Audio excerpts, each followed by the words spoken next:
Bab 331. Bos, mengapa Anda ada di sini? Tuan Lin, jika Anda berkata begitu, maka saya harus mengatakan beberapa patah kata tentang Anda. Liu Yida meletakkan tangannya di atas meja, tampak seperti sedang memberikan nasihat. Kalau Qing Yan bilang begitu, aku nggak akan ngomong apa-apa. Lagi pula, dia kan perempuan. Nggak masalah kalau dia nggak punya banyak ambisi, tapi kamu kan laki-laki. Nggak sopan banget, kan, ngomongin hal yang nggak ambisius kayak gitu. Saya hanya punya pola pikir minimalis. Bagaimana bisa saya kurang berambisi? Menurut saya, laki-laki seharusnya bercita-cita menaklukkan dunia. Ambil contoh perusahaan saya. Hanya butuh 2 tahun bagi saya untuk mencapai valuasi 800 juta. Dalam 10 tahun ke depan, saya juga yakin perusahaan saya akan memegang posisi penting di industri internet domestik. Tapi Anda sangat tidak ambisius. Pola pikir minimalis cepat atau lambat akan hilang, kata Liu Yida. Sekarang kamu juga ingin menjadikan Qing Yan pacarmu. Kamu berencana menggunakannya sebagai kartu asuransi, kan? Kamu berencana menjadikannya alat tawar-menawar saat kamu bangkrut nanti, kan?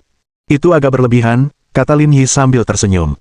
Perusahaan saya mungkin tidak besar, tetapi tidak terlalu kecil sehingga saya tidak mampu menghidupi diri sendiri. Tapi ambisimu kurang. Berdasarkan pemahamanku tentang industri internet, ini adalah langkah mundur. Semakin banyak Liu Yida berbicara, semakin senang ia. Ia bahkan menyalakan sebatang rokok di tengah percakapan. Saya tahu Anda mungkin malu menerima investasi saya, tapi kita semua pengusaha. Tidak perlu menolak uang. Sama seperti saya, setelah mengetahui Yuan Yuan adalah CFO Lingyun Group, bukankah saya juga berinisiatif mencarinya untuk mencari investasi? Saudara Liu, saya baru saja akan bertanya, apa latar belakang grup Lingyun ini? Bagaimana bisa menarik perhatian Anda? Saya mencarinya di internet. Sepertinya itu perusahaan investasi dengan sedikit dukungan. Tidak ada yang istimewa tentangnya. Zhang Sumin memiliki pertanyaan yang sama. Saya mendengar tentang perusahaan ini baru-baru ini, tetapi saya belum menemukan sesuatu yang layak diperhatikan. Guru Zhang, Anda tidak tahu apa yang Anda bicarakan. Lingyun Group hanyalah puncak gunung es, kata Liu Yida dengan semangat. Meskipun aku tidak yakin tentang detailnya, aku bisa memberitahumu satu hal. Gedung Lingyun yang digunakan grup Lingyun tidak disewa dengan harga tinggi. Sebaliknya, mereka membeli seluruh gedung. Membeli seluruh gedung. Semua orang yang hadir, kecuali Ji Qing Yan, sangat terkejut. Mereka tidak menyangka grup Lingyun akan melakukan operasi berskala sebesar itu. Memang, kedua gedung itu milik Lingyun Group.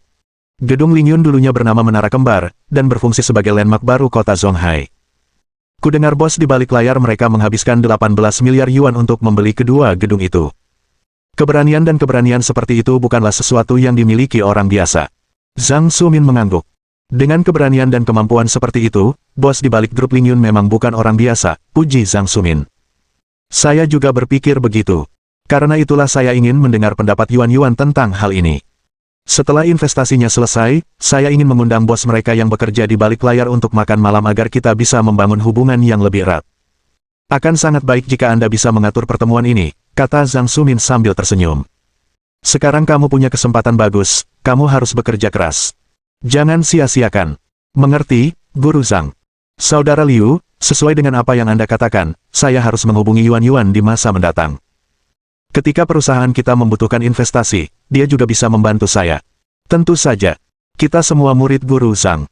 Bagaimana mungkin kita tidak membantu keluarga kita, kata Liu Yida sambil tersenyum. Tapi sekarang, modal Lingyun Group sedang berkembang pesat, dan Yuan Yuan memegang posisi penting. Kurasa akan ada banyak orang yang ingin menemuinya di masa depan, jadi kau harus bergegas. Benar sekali, kata Wang Zihui. Dia selalu paling bersemangat ketika datang menemui Guru Zhang, tapi sekarang, bahkan saat kami hampir selesai makan, dia belum muncul. Itu menunjukkan betapa sibuknya dia di tempat kerja. Yuan Yuan berbeda sekarang. Kita harus berhubungan baik dengannya di masa depan. Ini hanya soal berapa banyak investasi yang ingin dia lakukan di masa depan. Dia cuma CFO. Kenapa kalian membuatnya terdengar seperti bos di balik layar, tanya Lin Yi. Itu sesuatu yang tidak kau ketahui. Aku bisa memberitahumu sesuatu tentang ini, kata Liu Yida. Bos di balik Lingyun Group punya banyak bisnis. Lingyun Group hanya sebagian kecilnya, jadi dia menyerahkan semua kekuasaan di tangannya kepada Yuan Yuan. Yuan Yuan bisa menangani investasi kurang dari 100 juta yuan tanpa perlu melapor ke atasannya, kata Liu Yida. Lagi pula, kalau soal adik perempuanku, penampilan dan bentuk tubuhnya sangat menonjol, jadi aku khawatir hubungannya dengan bos mungkin akan semakin dekat. Aku tidak perlu menceritakan sisanya. Puff. Lin Yi hampir memuntahkan minuman yang diminumnya. Ia ingin menendang Liu Yida. Apa-apaan yang kau katakan? Ji Qingyan memegang kepalanya dengan satu tangan dan menatap Lin Yi dengan setengah tersenyum di wajahnya.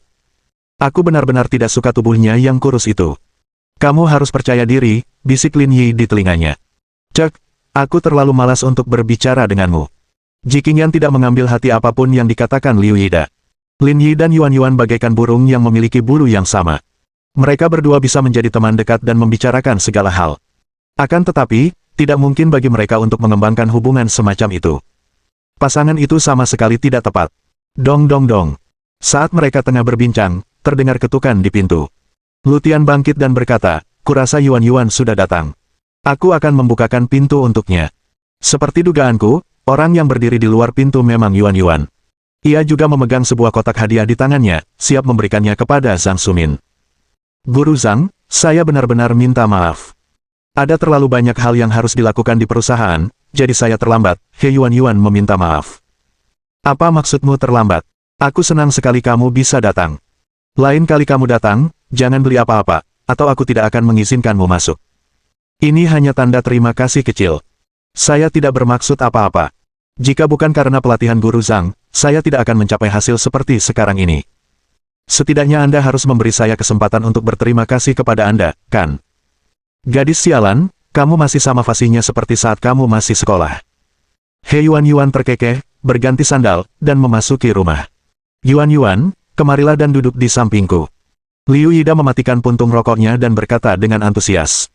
Kamu sekarang sibuk, sulit bertemu denganmu. Saudara Liu, Anda terlalu sopan. Saya tidak sehebat yang Anda katakan, jawab He Yuan Yuan dengan sangat formal. Baiklah, jangan berdiri di depan pintu. Aku akan mengambilkan mangkuk dan sumpit. Kemarilah dan makanlah dulu. He Yuan Yuan mengangguk, meletakkan barang-barangnya, dan berjalan masuk ke dalam rumah. Dia sebenarnya ingin duduk di samping Ji Qingyan, tetapi dia diundang untuk duduk bersama Liu Yida, jadi dia harus memberikan wajah yang terakhir. Akan tetapi, pada saat itu, He Yuan Yuan menghentikan langkahnya. Dia terkejut melihat Lin Yi duduk di samping seniornya. Bos, apa yang kamu lakukan di sini? Bab 332. Bertingkah keren adalah atribut pasif. Aku diseret ke sini oleh kakak perempuanmu untuk makan. He Yuan Yuan menatap mereka berdua dengan penuh arti dan berkata. Selain paman dan bibi di rumah, Guru Zhang juga seorang ketua yang dihormati oleh kakak senior. Mengajakmu bertemu Guru Zhang. Cek, selamat atas kenaikan pangkatmu. Jangan khawatir, meskipun aku mendapat promosi, kamu tidak akan mendapat kenaikan gaji. Tunggu Yuan Yuan, kamu memanggilnya apa tadi? Tanya Liu Yida panik.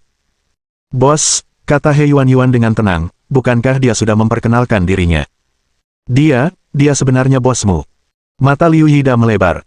Mungkinkah dia bos di balik layar grup Lingyun? Benar, dia tidak terlihat seperti itu, kan, kata He Yuan Yuan. Memang, dia tidak terlihat seperti itu. He Yuan Yuan mengambil mangkuk nasi dan mengisinya dengan nasi. Sambil makan, ia berkata, itu wajar. Awalnya saya tidak percaya, tapi saya tidak punya pilihan. Dia benar-benar kaya. Dia membeli menara kembar seharga 18 miliar dan bahkan membeli semua unit di pavilion Jiushu sekaligus. Setiap mobilnya bernilai lebih dari 60 juta, hampir sama dengan investasi yang kita bahas. Dia mengendarai mobil senilai lebih dari 60 juta, kata Liu Yida sambil tersenyum. Liu Yida tidak mengatakan apa-apa lagi. Apa yang dia katakan sebelumnya? Dia memfitnah perusahaannya karena kecil. Dan dia ditawari untuk berinvestasi di perusahaannya. Begitu memikirkan hal itu, Liu Yida ingin menggali lubang di tanah dan bersembunyi di dalamnya. Rasanya terlalu berat. Yuan Yuan, kudengar kalian berdua sedang membicarakan investasi, tanya Lin Yi. Ya, menurutku perusahaan senior cukup bagus. Saudara Qi setuju denganku dan kita akan berinvestasi 70 juta. Lagi pula, kita sudah saling kenal. Kau benar. Lin Yi mengangguk. Tapi kakak Liu bilang perusahaan kita agak kecil dan masa depannya suram. Dia ingin berinvestasi di kita. Kalian bisa membicarakan ini baik-baik. Dia ingin membalikkan naskah pada kita. He Yuan Yuan terkejut. Kenapa dia melakukan itu? Bukankah itu membingungkan, kata Lutian sambil tersenyum. Memang membingungkan. Ini salah satu dari 10 teka-teki terbesar yang pernah dilihat manusia. Namun, He Yuan Yuan mengerti apa yang sedang terjadi. Mungkin karena kakak perempuannya, senior Liu mulai pamer lagi di depan bos. Kalau tidak, dia tidak akan seperti ini. Itu karena poin keterampilan bos semuanya diinvestasikan dalam atribut pasif. Jarang sekali ia mengambil inisiatif untuk bersikap tegas. Biasanya, orang lain yang mengambil inisiatif untuk bersikap tegas terlebih dahulu, yang kemudian memicu kemampuan pasifnya. Terlebih lagi, perilaku semacam ini penuh dengan detail yang tidak dapat dipelajari orang lain sama sekali. Presiden Lin, lihat kekacauan ini. Kenapa Anda tidak bilang dari tadi? Ini tidak baik. Kalau aku bilang begitu, aku malah terkesan pamer. Aku ingin tetap rendah hati, tapi aku tidak menyangka kau akan mengungkap identitasku. Maafkan aku karena membuatmu merasa canggung. Aku akan memotong gajinya saat aku kembali. Ini terlalu tidak sopan terhadap seniorku. He Yuan, bagaimana dia bisa disalahkan atas hal ini? Dia tidak hanya berpura-pura dipaksa ke dalam situasi ini, tetapi juga memotong gajinya. Ini seperti sekali mendayung dua pulau terlampaui. King Yan, kamu benar-benar kaya raya dalam diam. Kamu benar-benar menemukan pacar yang kaya raya. Aku iri sekali, kata Lutian. Tidakkah kamu iri dengan ketampananku? Tidak, aku tidak. Lutian berkata, tampan sekali tidak ada gunanya. Keluargaku semua bisa memasak. Itulah standar kami saat menilai pria baik sekarang. Kalau begitu aku akan mengecewakanmu. Aku juga bisa memasak. Kamu bahkan bisa memasak. Lutian terkejut. Ji Qingyan menegakkan punggungnya dengan bangga. Lin Yi bisa memasak, dan masakannya lezat. Masakan bos memang top banget. Enak banget, kata He Yuan. Percuma saja kalau kau memujiku. Karena identitasku terbongkar, gajimu tetap akan dipotong. Makan malam baru berakhir pukul 8 malam, dan semua orang pulang satu demi satu. Lin Yi, Ji Qingyan, Yuan, dan Lutian berkumpul bersama seolah-olah mereka ingin mengatakan sesuatu. Bos, bagaimana dengan Fenglan Culture? Cao Jingqiu menghubungi saya hari ini dan bertanya apakah saya tertarik berinvestasi. Saya sudah menjawabnya langsung. Dia tidak mengetahui namamu dan Old Qi, kan? Tentu saja tidak. Aku sangat teliti, kata He Yuan. Pokoknya, dia dari Cisco. Kalau kita ungkapkan nama kita, seluruh rencana bisa terpengaruh. Bagus. Lin Yi mengangguk. Buat janji temu dengannya. Aku akan pergi menemui orang ini. Oh ya, atur saja lokasinya di Hotel Peninsula. Kenapa kamu mau pilih lokasi di Hotel Peninsula? Itu hotel bintang 5, dan biayanya mahal, ya, balas He Yuan. Anggaran perusahaan memang sudah ketat sejak awal, tapi kamu malah mau pergi ke tempat semewah itu untuk membicarakan investasi. Tidak bisakah kamu memikirkan perusahaannya dulu? Lalu kemana aku harus pergi? Belanjakan 100 yuan dan pergilah ke Starbucks, hemat dan terjangkau. Starbucks terlalu murahan, tapi kalau kamu bayar, aku boleh pergi. Ho, He Yuan mengeluarkan selembar uang 100 yuan baru. Ini dana untukmu bernegosiasi bisnis. Ambillah. Terima kasih, He Yuan. Kenapa kamu begitu manis hari ini? Sepertinya bukan gayamu, bos. Ji Qingyan sangat gembira. Karena Hotel Peninsula adalah bisnisnya. Kalau kita ke sana untuk bertemu, kita tidak perlu mengeluarkan uang sepeser pun. Jadi, dia baru saja mendapatkan 100 yuan darimu. He Yuan, saya cuma karyawan biasa. Kenapa kamu mau menipu saya? Dan kapan kamu membeli Hotel Peninsula? Kok aku nggak tahu? Kalau begitu, aku bisa dapat kamar gratis nanti, kan? Ho. Kenapa kamu tertawa licik seperti itu? Dengan penampilanmu, tidak akan ada yang mau sekamar denganmu seumur hidupmu. Berhentilah melamun. Di mana pisauku? Baiklah, berhenti bertengkar. Salah satu dari kalian CEO, dan yang satunya CFO. Tidak bisakah kalian bersikap lebih normal? Keduanya berhenti bertengkar atas instruksi Ji Qingyan. Keempatnya berpisah, dan Lutian serta He Yuan pergi. Setelah itu, Lin Yi membawa Ji Qingyan ke pavilion Jiushu. Pada saat yang sama, Ji Qingyan masih mengenang bagaimana Lin Yi memanggilnya bayi kecil Qingyan. Namanya agak memalukan, tetapi kedengarannya bagus. Aku mau berenang, kamu mau ikut? Lin Yi terkekeh. Aku akan melihatmu berenang, tapi akan lebih baik jika kau bisa menepati janjimu untuk skuad dengan baju renangmu. Kau berharap. Ji Qingyan berganti pakaian renang putih dan membungkus dirinya dengan handuk saat dia turun dari lantai atas. Tak perlu melihat apa yang ada di bawahnya. Pahanya yang montok saja sudah cukup untuk membuat seseorang membayangkan adegan berukuran lebih dari 100 gigabita. Ji Qingyan berenang dengan anggun ke dalam air sementara Lin Yi duduk di bangku, memikirkan langkah selanjutnya. Misi sistem berjalan dengan tertib, jadi dia tidak perlu terlalu banyak memikirkannya. Langkah selanjutnya adalah saudara Cao. Bahan baku Cao Xiangyu akan segera masuk ke dalam permainan satu demi satu. Wang Ran akan mengawasi mereka, dan itu bukan masalah besar. Meskipun dia seorang pemula, Cao Xiangyu adalah seorang yang terbelakang. Selama dia adalah orang dengan IQ yang cukup tinggi, tidak akan menjadi masalah untuk menghadapinya. Kemudian, mereka harus bertemu dengan orang yang bernama Cao Jingqiu. Jika dia seperti Cao Xiangyu, seseorang yang pikirannya lambat, maka Lin Yi akan mampu memainkan permainan ini seolah-olah dia adalah Tuhan sendiri. Namun, serangkaian tindakannya sedikit membingungkan. Dia tidak mengambil alih bisnis Cisco, melainkan memulai bisnisnya sendiri. Ini bukan sesuatu yang akan dilakukan orang yang kurang cerdas. Lin Yi menyelam dan berenang beberapa putaran sebelum keluar bersama Ji Qingyan untuk menikmati angin laut yang sejuk. "Kenapa kamu menatapku seperti itu?" Ji Qingyan menarik handuknya. Tatapan agresif Lin Yi membuatnya merasa sedikit tidak nyaman. "Jadilah CEO saya." "Ah, kamu mau aku bergabung dengan grup Ling Yun?" "Ya, persis seperti yang kupikirkan." Lin Yi mengangguk.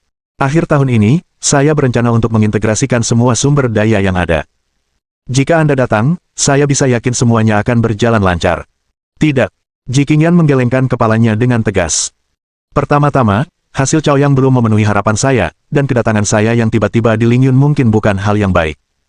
Akan sulit meyakinkan publik dengan alasan yang tepat, dan itu tabu besar." Ji Qingyan mengubah posisinya dan menatap Lin Yi. "Kakak Qi cukup bagus. Dia lebih stabil daripada Yuan Yuan.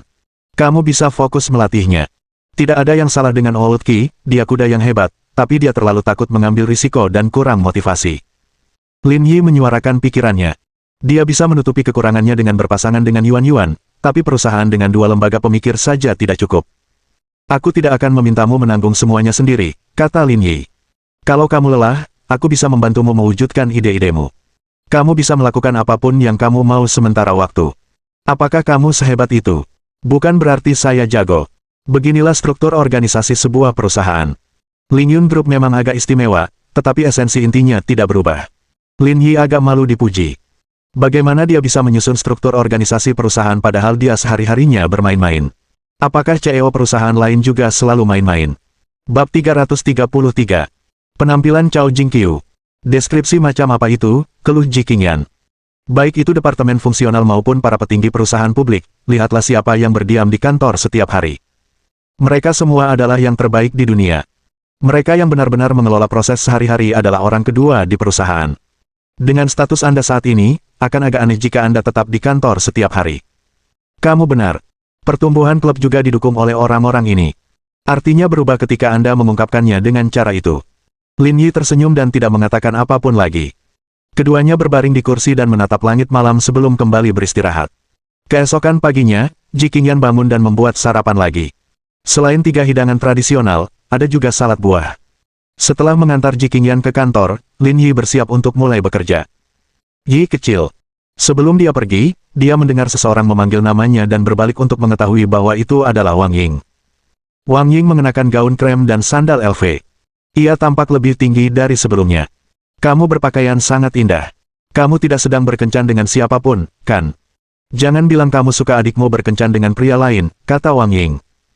"Aku tidak masalah dengan itu, tapi itu tergantung apakah kamu berani atau tidak," kata Lin Yi. "Aku tidak akan berani kalau kau bilang begitu," kata Wang Ying sambil tersenyum. "Tapi hari ini, aku benar-benar harus bertemu seorang pria." "Siapa? Apakah kamu ingat proyek King Feng?"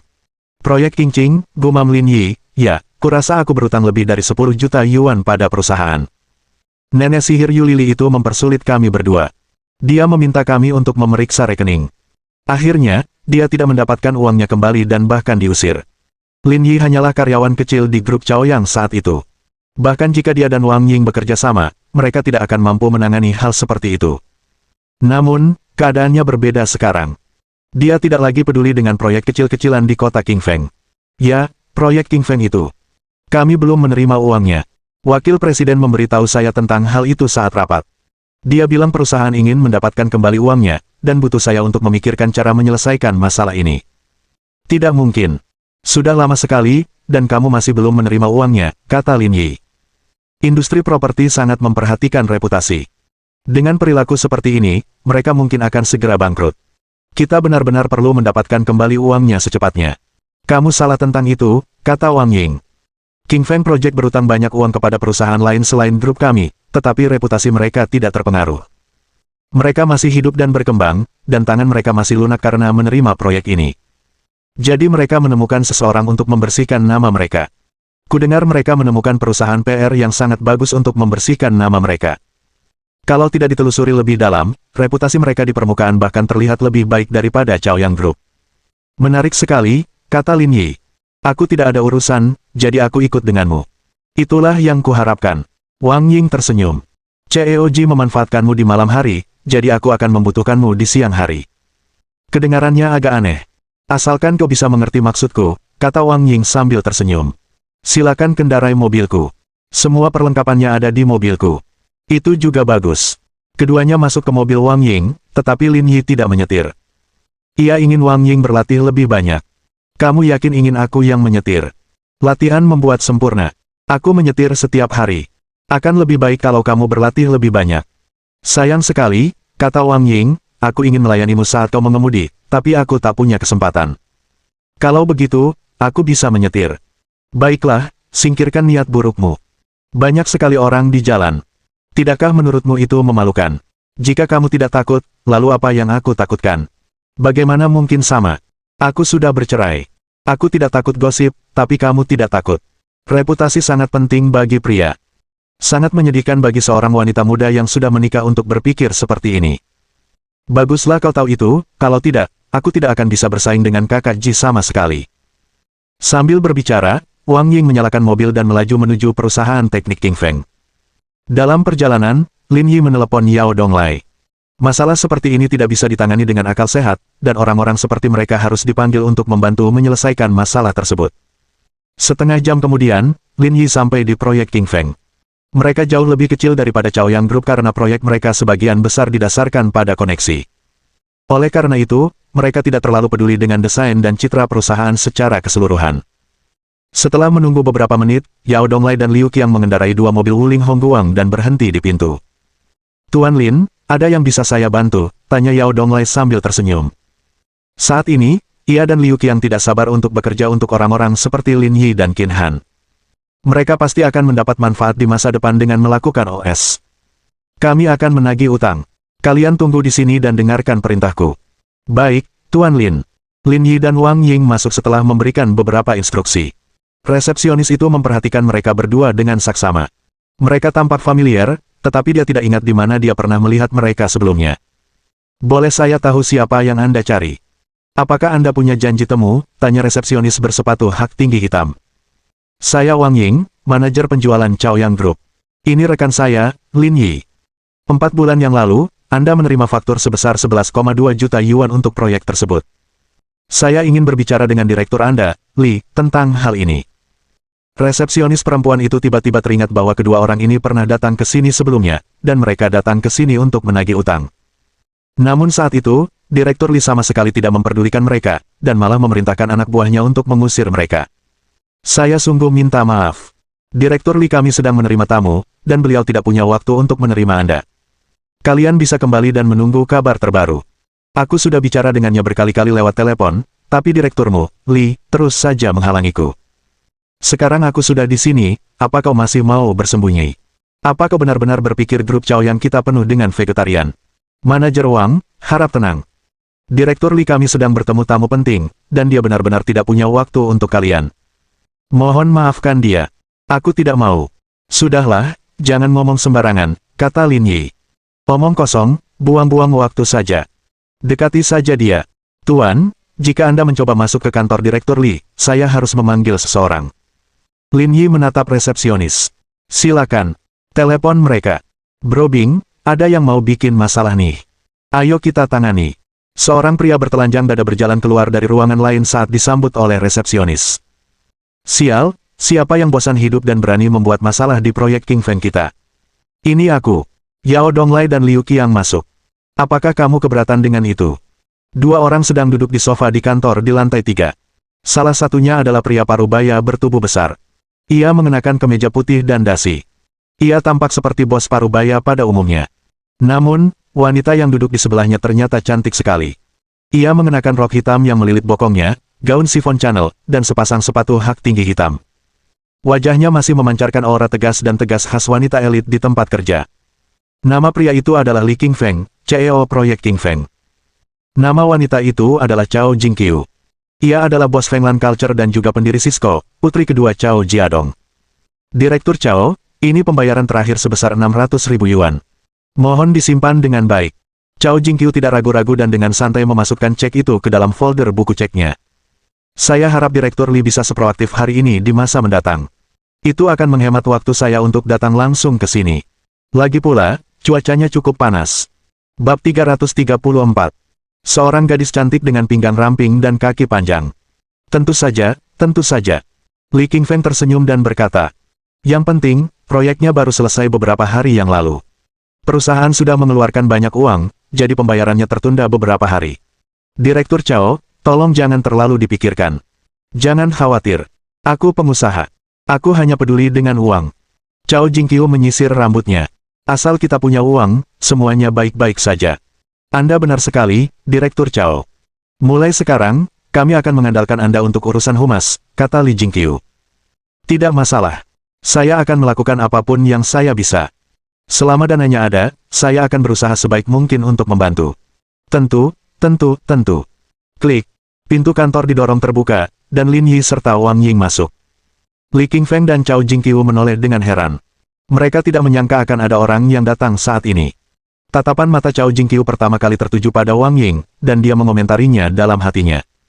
Penampilan dan bentuk tubuh wanita ini tidak buruk, tetapi dia tampak sedikit lebih rendah darinya. Pria tampan di sampingnya juga lumayan. Sudah lama sejak terakhir kali ia melihat pemuda setampan itu. Li Qingfeng mengamati orang yang datang. Dia tidak begitu terkesan dengan Lin Yi, tetapi dia mengenali Wang Ying pada pandangan pertama. Sosok dan wajah wanita cantik itu sungguh memikat. Ia sudah lama tergila-gila padanya. Itulah sebabnya Li Qingfeng memiliki kesan mendalam terhadap Wang Ying. Dia tahu bahwa tujuan kunjungan Wang Ying adalah untuk meminta uang, dan dia harus memikirkan cara untuk menyingkirkannya.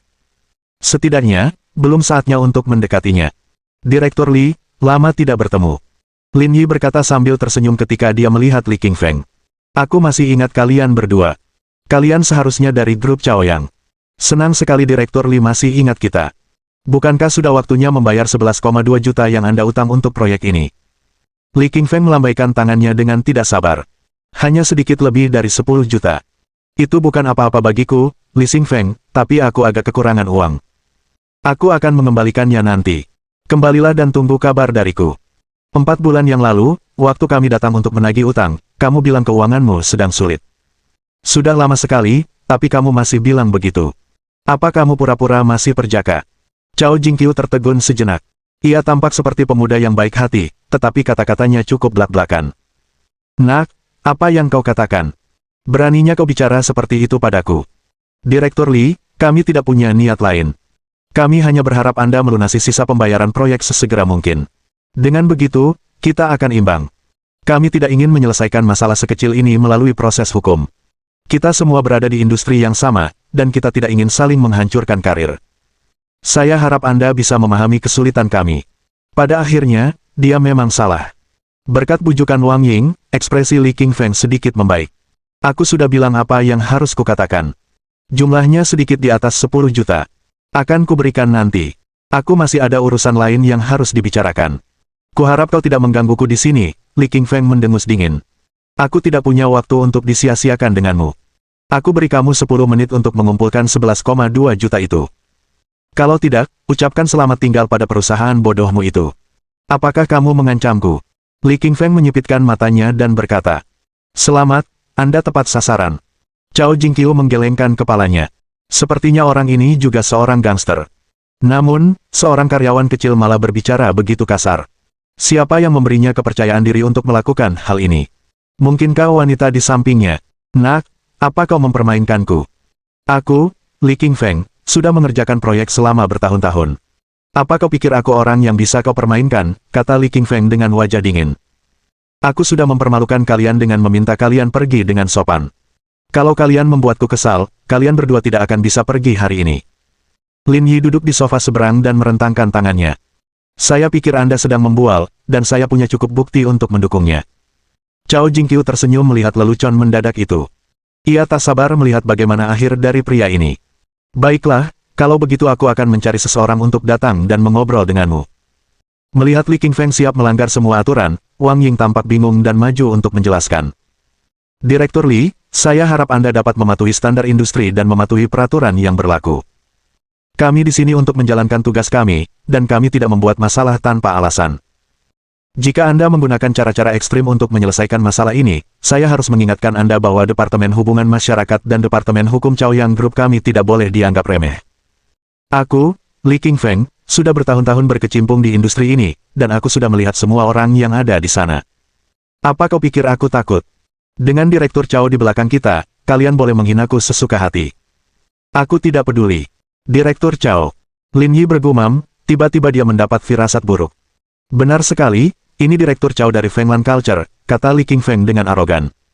Reputasi mereka di industri ini bukan cuma pamer. Sekalipun aku mematahkan kakimu hari ini, itu tidak akan memengaruhi proyek Qingfeng. Kalau kalian berdua tahu apa yang terbaik untuk kalian, keluarlah dari sini. Jangan tunda lagi pertemuan bisnisku. Lin Yi mengumpat dalam hati. Ia baru saja selesai menyuruh He Yuan menyelidiki wanita ini, tapi ia tak menyangka akan bertemu dengannya hari ini, apalagi di saat seperti ini. Keterampilan intelijen He Yuan memang mengesankan. Dia benar-benar seorang gadis cantik dengan pinggang ramping dan kaki jenjang. Dia benar-benar harus melakukan percakapan yang mendalam dengannya di sore hari. Chao Jingqiu duduk di sana tanpa berkata apa-apa karena mata mereka bertemu di udara, dan dia melihat sesuatu yang berbeda di mata Lin Yi. Budaya Fenglan tidak maha kuasa. Kalau kamu tidak memberiku uang, kamu tidak akan bisa meninggalkan kantor hari ini. Kalau begitu aku ingin tahu bagaimana kau berniat menahanku di sini. Li Qingfeng mengutuk dan berteriak di pintu. Ah Bing, bawa beberapa saudara ke sini. Ada orang bodoh di sini. Patahkan kakinya untukku. Pintu kantor ditendang hingga terbuka dengan keras. Seorang pria kekar dilemparkan ke dalam. Kemudian, lebih dari selusin orang masuk satu demi satu. Li Qingfeng tercengang melihat mereka. Orang yang dilempar itu adalah sopir sekaligus petarung nomor 1, Ah Bing. Namun, saat itu, ia sudah tak sadarkan diri. Ia tergeletak di tanah seperti mayat, sama sekali tak bereaksi. Li Qingfeng dan Chao Jingqiu sama-sama tercengang. Tidak seorang pun menduga hal seperti itu akan terjadi. Melihat orang-orang yang masuk, Li Qingfeng segera mengenali mereka. Saudara Qiang, Saudara Dong, apa yang terjadi? Kenapa kalian menyerang orang-orangku tanpa alasan? Liu Qiang dan Yao Donglai adalah gangster terkenal di Zonghai. Orang-orang seperti Li Qingfeng yang tidak memiliki catatan bersih tentu saja akan banyak berinteraksi dengan mereka. Namun, orang-orang di depannya ini biasanya memanggilnya kakak. Mengapa mereka tiba-tiba melakukan hal seperti itu? Kau tidak tahu apa yang telah kau lakukan. Kau telah memprovokasi Tuan Lin. Kami sudah bersikap sopan dengan tidak menghancurkan kantormu. Bab 335. Gelar, bajingan. Li Qingfeng menatap pria yang duduk di sofa. Ekspresinya berubah dari bingung menjadi terkejut. Mungkinkah pria ini ada hubungannya dengan Liu Qiang dan Yao Donglai? Chao Jingqiu menyaksikan kejadian itu dengan tenang. Pendapatnya tentang Lin Yi sedikit berubah. Pria ini tidak sembrono, tetapi dia tahu aturan tak tertulis dalam industri konstruksi. Sangat sedikit dari mereka yang mampu membuat nama untuk diri mereka sendiri dalam industri konstruksi memiliki latar belakang yang bersih. Oleh karena itu, sebagian besar waktu, metode konvensional tidak akan berhasil sama sekali. Oleh karena itu, ia mencari bantuan dari pihak luar. Ini mungkin cara yang paling efektif. Bukankah ini wilayahmu? Seharusnya ada cukup banyak orang di sini. Hubungi mereka. Aku ingin tahu apakah kau benar-benar bisa memotong salah satu kakiku. Tidak, Direktur Lin. Jangan marah hanya karena masalah sekecil itu. Itu tidak ada gunanya. Li Qingfeng mengeluarkan sebatang rokok dan memberikannya kepada Lin Yi. Aku berteman dengan Qiang dan Dong. Kita sependapat. Ayo kita bicarakan ini. Aku sangat tampan, jadi bagaimana mungkin aku bisa seganteng kamu? Jangan menyanjung diri sendiri. Chao Jingqiu menggosok pelipisnya. Pria ini benar-benar sulit ditebak. Ya. Aku jelek sekali, aku tidak pantas berada di pihak yang sama dengan Direktur Lin, kata Li Qingfeng. Saya salah karena tidak membayar lunas. Saya akan mengembalikan uangnya sekarang. Pokoknya 11,2 juta. Saya tidak peduli berapa bunga yang Anda inginkan. 15 juta. Tidak ada negosiasi. Kamu sangat menginginkan bunga. Kaki Li Qingfeng gemetar. Uang di pembukuan perusahaan tidak banyak. Jika mereka dipaksa memberi 15 juta, mereka tidak akan punya cara untuk memulai proyek lanjutan. Kamu tidak perlu membayar bunganya. Aku bersedia mengabaikannya demi salah satu kakimu. Direktur Lin, harap tenang. Saya akan menyiapkan uangnya untuk Anda sekarang. Li Qingfeng mengeluarkan buku ceknya dan menulis 15 juta dengan gemetar. Hatinya terasa berdarah saat dia menulis kata-kata itu. Lin Yi menyerahkan cek itu kepada Wang Ying. Ayo pergi. Semuanya sudah beres. Wang Ying menerima cek itu dan menghela napas lega. Untunglah ia membawa Lin Yi hari ini. Kalau tidak, Ia tak akan mampu menghadapi Li Qingfeng dengan kemampuannya sendiri, apalagi mendapatkan kembali sisa uangnya. Dia menyaksikan kelompok itu pergi. Cao Jingqiu merasa dia salah perhitungan. Bukan wanita bernama Wang Ying yang mendukungnya, melainkan dialah yang mendukung wanita itu. Wanita yang lebih tua menjadi semakin laku. Presiden Cao, ada sesuatu yang saya perlu bantuan Anda, kata Li Qingfeng serius. Bantuan apa? Kamu masih mau berurusan dengan orang-orang ini? Benar. Aku tidak bisa menelan keluhan ini, kata Li Qingfeng sambil mengepalkan tangannya. Meskipun Liu Qiang dan Yao Donglai tidak mudah dihadapi, masih ada orang-orang di Zonghai yang bisa menghadapi mereka. Aku akan mencari uang untuk mencari seseorang yang bisa menangani mereka. Selain itu, aku harap kau bisa memberikan tekanan publik pada grup Chaoyang. Aku ingin menunjukkan kepada mereka konsekuensi karena telah menyinggungku, Li Qingfeng. Cao Jingqiu mengangkat bahu. Aku tidak peduli.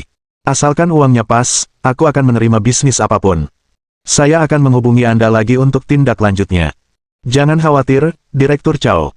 Biaya humas pasti akan memuaskan Anda. Kalau begitu, sudah beres. Aku masih ada urusan lain di sore hari, jadi aku tidak akan menemanimu. Setelah mengatakan ini, Cao Jingqiu meraih tas tangannya dan berjalan keluar dari kantor Li Qingfeng dengan anggun. Cao Jingqiu tidak kembali ke perusahaan setelah meninggalkan kantor Qingfeng Li. Mereka harus membicarakan tentang pembiayaan di sore hari di Hotel Peninsula, jadi mereka memesan kamar di sana sehingga mereka bisa beristirahat dan mengatur informasi mereka. Setelah mendapatkan uang, Lin Yi dan Wang Ying kembali ke Chaoyang Group. Yi kecil, terima kasih banyak untuk ini, kata Wang Ying. Kalau aku sendirian, aku pasti sudah ketakutan setengah mati. Hubungi aku jika ada yang tidak bisa kau selesaikan lain kali, kata Lin Yi. Simpan saja sisa 3,8 juta itu untuk dirimu sendiri. Tidak perlu menyerahkannya ke perusahaan. Itu tidak akan berhasil. Ini uang kakak perempuan kita. Aku tidak bisa menyimpannya sendiri. Hanya beberapa juta. Tidak seserius yang kamu katakan. Ini masalah prinsip. Saya tidak bisa melakukan itu, kata Wang Ying.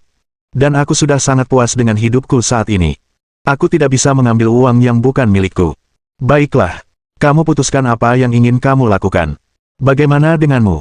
Apa yang kamu lakukan malam ini? Tanya Wang Ying. Adikmu pindah ke rumah baru, tapi kamu belum pernah mengunjungiku sekalipun. Bagaimana kalau kamu datang ke rumahku untuk makan malam nanti? Tentu saja, aku sudah lama tidak memakan makananmu. Mereka mengobrol sebentar sebelum Lin Yi pergi.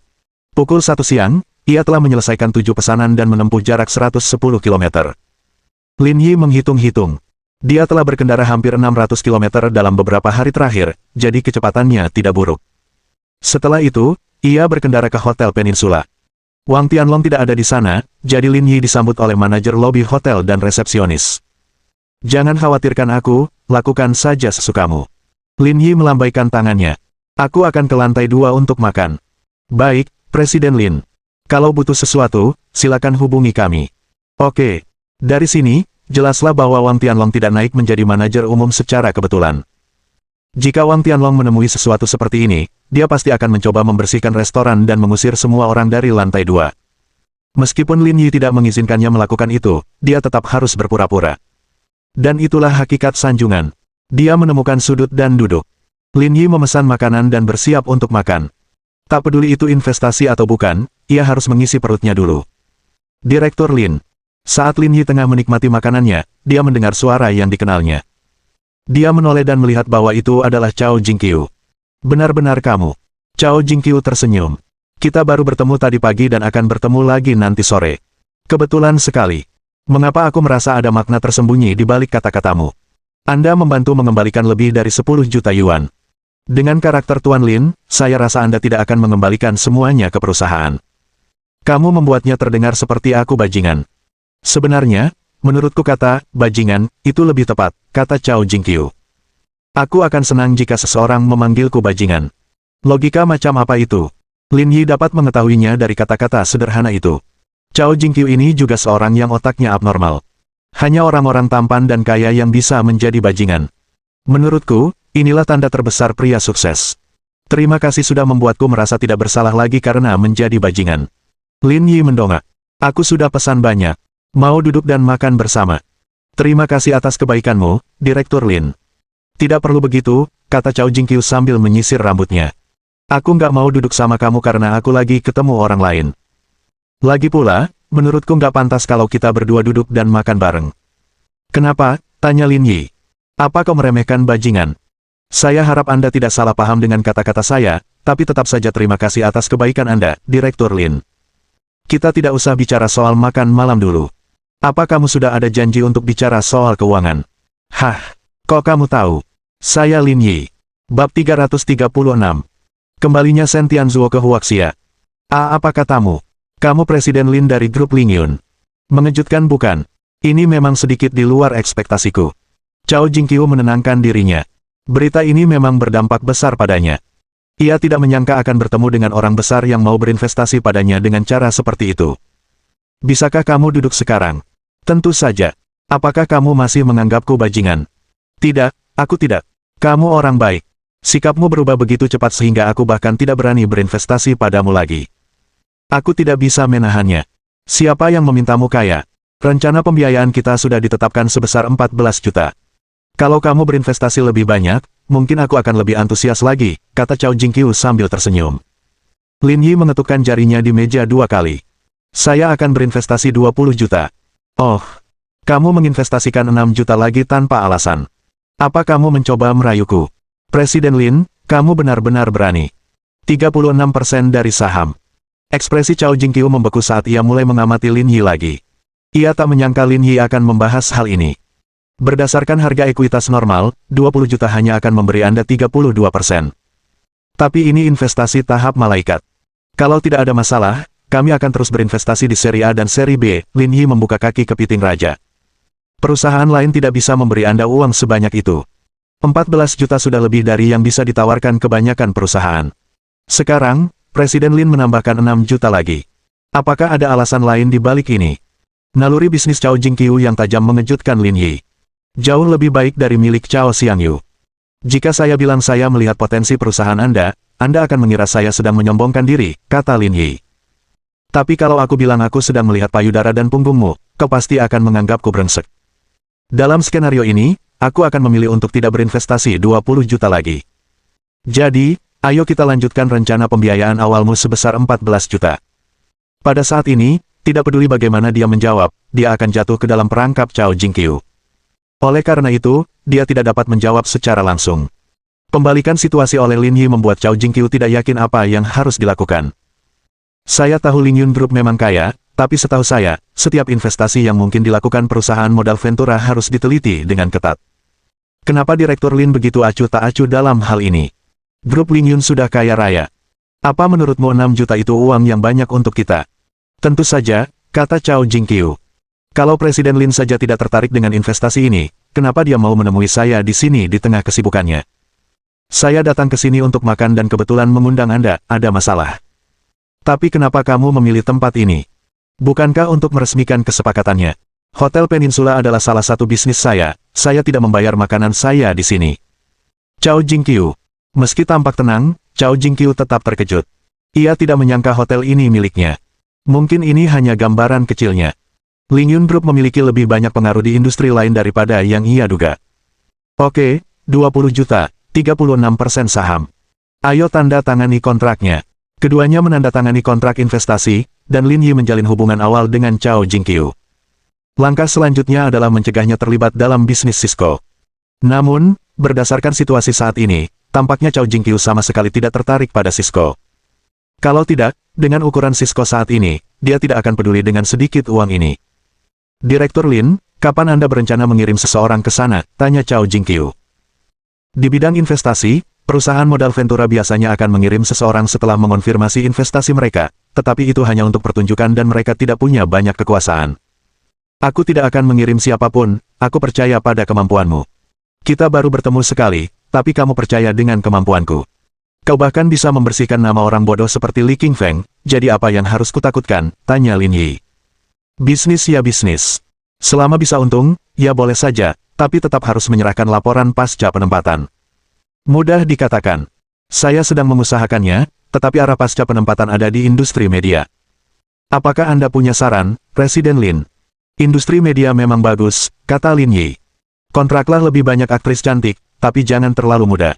Melanggar hukum kalau usiamu di bawah 18 tahun. Aku mengerti maksudmu, kata Cao Jingqiu sambil tersenyum. Karena kamu begitu murah hati, aku juga akan membantumu. Bantuan apa? Bukankah kau menipu Li Qingfeng hari ini? Bajingan itu tidak mau melepaskannya dan ingin mencari seseorang untuk berurusan denganmu. Apakah otaknya dimakan anjing? Mungkin saja sudah habis dimakan. Baiklah, aku akan mengurus ini. Dering, dering, dering. Pada saat itu, telepon Cao Jingqiu berdering, dan dia mengangkatnya dengan elegan.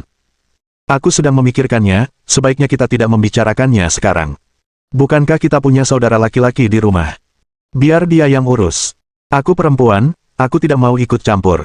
Kita lihat saja nanti. Aku sedang sibuk. Kita bicara lagi nanti kalau ada waktu, kata Cao Jingqiu. Panggilan itu singkat, dan Cao Jingqiu segera menutup telepon. Meski begitu, Lin Yi berhasil mengumpulkan beberapa informasi berguna darinya. Orang yang meneleponnya seharusnya ayahnya, Cao Jiadong. Dari nadanya, sepertinya dia ingin dia kembali dan mengambil alih pekerjaannya. Dia sama sekali tidak punya pikiran untuk melakukan OS. Kasihan Cao Xiangyu. Dia sudah berusaha sebaik mungkin, tapi Cao Jiadong sepertinya sudah mengecualikannya. Ada apa? Kenapa wajahmu begitu buruk? Tanya Lin Yi santai. Ini masalah di rumah. Kepalaku sakit kalau cuma mikirin ini. Ada apa? Apa keluargamu ingin kamu mencari uang dan membeli rumah untuk adikmu? Dengan situasi keluarga kita tidak perlu khawatir soal rumah. Cao Jingqiu menyesap kopinya. Ini hanya masalah sepele. Ayahku tidak bisa mengatasinya dan ingin aku membantu. Saya benar-benar tidak menyangka ini akan terjadi. Ini keluarga besar. Ini hanya bisnis kecil. Cao Jingqiu tidak banyak bicara kepada Lin Yi. Ada urusan di rumah yang harus kuurus. Maaf, aku permisi. Cao Jingqiu pergi sementara Lin Yi makan makanannya dalam diam. Kalimat terakhir yang dia katakan sebelum pergi mengungkapkan banyak informasi. Meskipun mandiri, ia tampaknya tidak sepenuhnya terpisah dari anggota keluarga lainnya. Jika memang begitu, Lin Yi harus lebih berhati-hati di masa depan. Dering, dering, dering. Pada saat ini, ponsel Lin Yi berdering, dan ia menyadari bahwa Shen Tianzuo yang menelepon. Direktur Shen, sekarang sudah jam 2 pagi di Amerika Serikat. Kenapa Anda masih ingin menelepon saya? Programmer tidak punya jadwal tetap, canda Shen Tianzuo. Kalau begitu, kamu pasti bukan programmer yang baik, karena rambutmu terlalu lebat. Haha, senang sekali berbicara denganmu. Shen Tianzuo tertawa. Aku baru saja menyelesaikan pekerjaanku, jadi aku pikir aku akan meneleponmu karena aku bosan. Kapan kamu pulang? Aku akan menjemputmu, kata Lin Yi sambil tersenyum. Aku tidak bisa menyembunyikan apapun darimu, kata Shen Tianzuo. Sudah kuputuskan. Aku akan kembali beberapa hari lagi. Siapkan uangmu. Ini akan jadi proyek besar. Bab 337. Bukankah itu sedikit mengejutkan? Itu hebat. Lin Yi menghela napas lega. Masalah akhirnya selesai. Kapan kamu kembali? Waktu pastinya belum diputuskan. Saya akan membicarakannya dengan tim saya. Tidak perlu repot-repot. Aku akan kembali secepatnya. Aku juga punya beberapa orang di pihakku, dan mereka semua akan berada di bawah kendalimu. Mesin litografi itu sangat rumit. Anda harus membawa semua sambungan yang bisa digunakan. Dengan begitu, Anda bisa mendapatkan hasil 2 kali lipat dengan usaha yang lebih sedikit. Baiklah kalau begitu, saya tidak akan terlibat lagi. Telepon saya sebelum Anda kembali, dan saya akan datang menyambut Anda, Direktur Shen. Berhenti memanggilku Direktur Shen, seharusnya aku memanggilmu Presiden Lin. Haha, jangan seperti itu, aku tidak tahan. Lin Yi tertawa. Baiklah, urusan kita sudah selesai di sini. Aku tidak akan mengganggumu lagi. Kita bicara lagi nanti saat kamu pulang. Tidak masalah. Setelah menutup telepon, Lin Yi meregangkan punggungnya dan merasa segar. Shen Tianzuo akan kembali, jadi dia harus mencari waktu untuk mencarikan rumah untuknya. Dia bisa membiarkan yang lain mengurus urusan mereka sendiri, tetapi dia tetap harus mengurus Direktur Shen. Lin Yi tidak terburu-buru membeli rumah, karena Shen Tianzuo sepertinya tidak akan kembali dalam waktu dekat. Dia tetap menyetir untuk Didi, agar dia bisa membeli rumah manapun yang dia lewati dan menarik minatnya. Dia tidak terburu-buru. Lin Yi kembali mengemudi untuk Didi setelah makan. Dia tidak berkendara ke Chaoyang Group sampai pukul 4.30 sore untuk menjemput Ji Qingyan dari tempat kerja. Yi kecil, kamu datang lebih awal. Lin Yi baru saja memarkir mobilnya ketika dia melihat Wang Ying keluar dari lift. Dia sedang dalam suasana hati yang baik. Bukankah kamu bilang kita akan makan malam di rumahmu malam ini? Aku di sini untuk menjemputmu sekarang. Aku tidak butuh bantuanmu untuk menggendongku, kata Wang Ying sambil tersenyum. Aku tahu kau di sini untuk menjemput Presiden Ji. Ingat untuk datang ke rumahku setelah kau mengantarnya. Aku akan membuatkanmu makanan enak malam ini. Tunggu aku di rumah. Aku pergi sekarang. Jangan lupa datang lebih awal. Lin Yi mengusap dagunya sambil memperhatikan Wang Ying pergi. Tidaklah melelahkan berada bersama wanita seperti dia. Meski begitu, ia harus tetap berpikir jernih. Ia tahu ada batasan-batasan tertentu yang tak boleh ia langgar. Ini pula sebabnya Qin Han berkata bahwa seorang wanita muda lebih menarik daripada seorang gadis muda. Tak lama setelah Wang Ying pergi, Ji Qingyan turun sambil membawa sekantong besar dokumen di tangannya. Ia tampak sedikit kesulitan. Lin Yi keluar dari mobil dan mengambil dokumen dari Ji Qingyan. Baru-baru ini ada lelang sebidang tanah. Proyek ini sangat penting bagi grup. Kita harus lebih serius. Ji Qingyan menatap Lin Yi dengan kesal. Dan kamu tidak mengizinkanku bekerja lembur di perusahaan, jadi aku harus mengambilnya kembali. Lumayan, sangat penurut. Sebagai hadiah, aku memutuskan untuk memberimu ciuman. Ji Qingyan tersenyum sambil menjauh. Aku tidak membutuhkannya. Kau hanya ingin memanfaatkanku. Mereka berdua bermain-main sebentar, lalu Ji Qingyan kembali normal. Sudah hampir waktunya pulang kerja. Tak enak rasanya kalau rekan kerjanya melihat ini. Maukah kamu datang ke rumahku malam ini? Tanya Ji Qingyan setelah masuk ke dalam mobil. Sebenarnya aku sangat menginginkannya, tapi karena kamu punya pekerjaan, aku jadi malu. Setidaknya kamu punya hati nurani. Ji Qingyan tersenyum dan berkata, aku sibuk malam ini dan tidak bisa menemanimu. Kamu bisa kembali ke pavilion Jeushu sendiri. Kalau tidak, kalau kamu menginap di rumahku, aku akan mudah teralihkan. Sepertinya kita sudah sampai pada titik di mana kamu tidak bisa menghentikan dirimu sendiri, kata Lin Yi. Tidak, bukan itu, tapi karena kamu orang yang menyebalkan. Keduanya mengobrol dan tertawa dalam perjalanan kembali ke Yun Sui Villa. Lin Yi kemudian pergi ke rumah Wang Ying. Waktunya tepat. Dang dang dang. Yang akan datang. Tepat saat dia mengetuk pintu, dia mendengar suara Wang Ying datang dari dalam rumah. Pintu terbuka, dan Wang Ying membukanya sambil memegang spatula di tangannya dan mengenakan piyama rendah hitam. Kenapa kamu selalu berpakaian minim setiap kali aku datang ke rumahmu? Tanya Lin Yi. Aku khawatir kamu tidak akan suka kalau aku memakai terlalu banyak, kata Wang Ying. Aku suka alasan itu, kata Lin Yi. Baiklah, tunggu di dalam. Makanannya hampir siap, kata Wang Ying. Lin Yi mengangguk dan berjalan mengelilingi rumah baru Wang Ying. Karena dibeli melalui saluran internal, harganya jauh lebih rendah, jadi ukurannya cukup wajar. Luasnya sekitar 80 meter persegi. Di tempat seperti Zonghai, seseorang harus cukup kaya untuk bisa tinggal di rumah sebesar itu. Sekitar setengah jam kemudian, Wang Ying membawakan makanannya. Saat itu, Lin Yi ingin membantu, tetapi dihentikan oleh Wang Ying. Kamu kan laki-laki, kamu cuma perlu menikmatinya. Mana mungkin aku membiarkanmu bekerja selagi kamu di sini. Kalau begitu, aku akan menikmatinya di sini. Apakah Anda perlu saya memijat kaki Anda atau mungkin memberi Anda pijatan khusus? Kamu bahkan tahu cara melakukannya. Saya jelas tidak tahu bagaimana melakukannya kepada orang lain, tetapi seharusnya tidak menjadi masalah bagi saya untuk melayani Anda.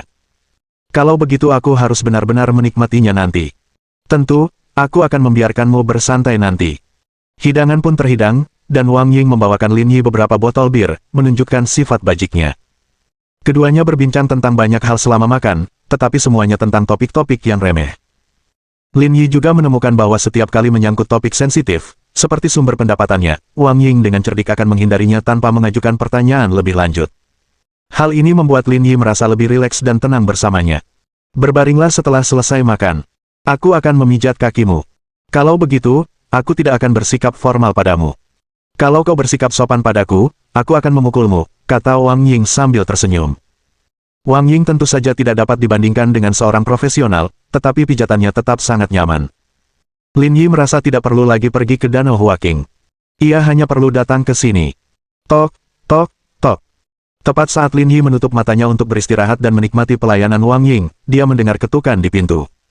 Duduklah di sini sebentar. Aku akan membukakan pintu. Mungkin tetangga sebelah yang datang. Lin Yi tidak terlalu memikirkannya. Entah itu pejabat publik atau tetangga, itu bukan orang jahat. Lulu, apa yang kamu lakukan di sini? Seorang gadis jangkung berdiri di luar pintu. Tingginya hampir sama dengan Wang Ying, dan wajahnya bulat. Ia tampak manis dan nakal, dan ada sebuah koper di sampingnya, seolah-olah ia akan tinggal di sana untuk waktu yang lama. Nama gadis itu Wang Lu, adik Wang Ying, yang baru saja menyelesaikan ujian masuk perguruan tinggi. Apakah kamu terkejut atau memang kamu terkejut? Wang Lu tersenyum. Aku sudah bilang ke orang tua kita untuk tidak memberitahumu. Aku ingin memberimu. Wang Lu berhenti sebelum dia bisa menyelesaikannya. Dia melihat seorang pria tampan berbaring di sofa. Lin Yi melambaikan tangannya dengan canggung. Apa kau terkejut? Bab 338. Bertingkah keren itu untuk orang dewasa, bukan anak-anak. Tidak, aku tidak salah. Wang Lu membeku sesaat ketika dia melihat Lin Yi di sofa. Dia berencana untuk menyelinap dan memberi saudara perempuannya kejutan yang tak terduga. Dia tidak menyangka akan berakhir mengejutkan dirinya sendiri terlebih dahulu. Kak, apakah adik laki-laki ini adalah kakak ipar baru yang kamu temukan untukku? Mata Wang Lu berbinar. Kakak ipar baru itu sangat tampan. Lin Yi telah mengenal Wang Lu sejak lama. Wang Ying pernah bercerita tentang keluarganya saat dia bekerja di Chaoyang Group. Dia tahu bahwa dia mempunyai seorang saudara perempuan yang berada di tahun ketiga sekolah menengah atasnya. Namun, dia tidak menyangka akan bertemu dengannya dengan cara seperti itu. Itu cukup canggung. Kakak ipar baru yang mana? Jangan ngomong sembarangan, tegur Wang Ying. Namanya Lin Yi. Dia rekan kerjaku. Kak, kau mencoba menipuku. Wang Lu jelas tidak mempercayainya. Kalau dia benar-benar rekanmu, apa kau akan membawanya ke sini? Dan pakaianmu terlalu terbuka, hiks. Kalian berdua jelas-jelas sedang merencanakan sesuatu yang jahat. Lin Yi menggosok-gosok tangannya tanpa daya. Apakah semua siswa tahun ketiga seterbuka ini akhir-akhir ini? Cukup, berhenti bicara omong kosong. Wang Ying tahu bahwa dia tidak dapat menjelaskan dirinya sendiri dalam keadaan mereka saat ini. Terus terang saja, saudara perempuannya tidak percaya bahwa mereka tidak bersalah. Jadi dia memutuskan untuk tidak mencoba menyatakan ketidakbersalahannya. Sudah makan. Lapar. Masih banyak makanan tersisa. Ayo makan dulu. Aku makan banyak di mobil. Aku sudah tidak lapar lagi, jadi jangan repot-repot. Setelah mengantar Wang Lu ke sofa, Wang Ying bertanya. Bukankah kamu baru saja selesai ujian? Kenapa kamu di sini, bukannya belajar di rumah? Saya ingin masuk Akademi Drama Zonghai. Nilai saya seharusnya cukup bagus, tetapi ada juga ujian fisik. Saya kurang percaya diri dalam hal ini, jadi saya mencari lembaga pelatihan profesional di Zonghai dan datang ke sini untuk berlatih bersama teman-teman sekelas saya. Apakah kamu benar-benar akan memotongnya di ladang ini? Kata Wang Ying dengan nada meremehkan. Nilaimu tidak dianggap rendah. Lebih baik mencari Universitas 211 daripada mencoba menjadi aktris di Akademi Drama. Kenapa tidak? Kakak, jangan selalu menghinaku, balas Wang Lu. Penampilanku lumayan, dan kakiku cukup panjang. Bahkan kamu pun bukan tandinganku. Sayang sekali kalau aku tidak jadi aktris. Tahukah kamu betapa kacaunya industri hiburan? Hati-hati dengan aturan yang tak tertulis. Kekhawatiran Wang Ying bukan tanpa alasan. Industri hiburan saat ini tidak lagi bergantung pada kemampuan nyata. Kalau tidak ada kapitalis yang mau mendukungmu, tidak peduli seberapa hebat kemampuan aktingmu, itu akan sia-sia. Lebih jauh lagi, apakah seseorang bersedia mendukung Anda atau tidak bergantung bukan pada keterampilan akting, tetapi pada serangkaian keterampilan lain. Hanya orang seperti Ji Qingyan, yang penampilan dan perawakannya sangat menawan, yang memiliki harapan untuk meraih kesuksesan. Meski kualifikasi Wang Lu tidak buruk, namun tidak sepenuhnya mustahil. Dalam dunia hiburan, yang mana terdapat banyak sekali wanita cantik, jika seseorang tidak memiliki dukungan dari surga, dia bisa saja lenyap di lautan manusia yang luas. Namun, ketika seorang muda berada pada usia yang polos dan romantis, wajar saja jika ia memiliki mimpi-mimpi yang tidak realistis. Lin Yi merasa sedikit sedih memikirkan hal ini. Selain tampan dan kaya, dia tidak punya apa-apa lagi. Kak, jangan hina aku. Biar aku coba. Wang Lu menatap Lin Yi. Kakak ipar, cepatlah bujuk adikku. Sekarang sudah abad ke-21, dan dia masih berpikir dengan cara yang ketinggalan zaman.